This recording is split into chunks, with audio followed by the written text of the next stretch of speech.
Welcome to today's tutorial on how to set a nickname in Instagram chat. Let's get started with easy step-by-step instructions. Open your Instagram application. If you don't have it, you can download it from your Play Store or App Store. Make sure you are logged in. Once inside the app, tap on the home page. Navigate to the airplane icon at the top to access the chat settings menu. Select the conversation for which you want to set a nickname. Setting your nickname.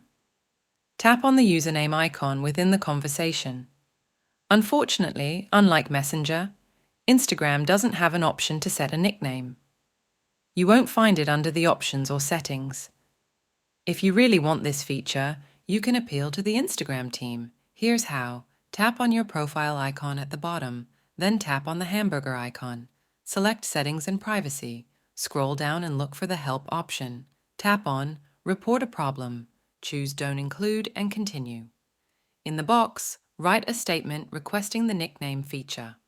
You can also upload a screenshot of a conversation. Tap on Send and wait for a reply from the Instagram team, usually within 2 to 3 business days. And that's all there is to it. Thank you for tuning in, and I hope you found this tutorial helpful.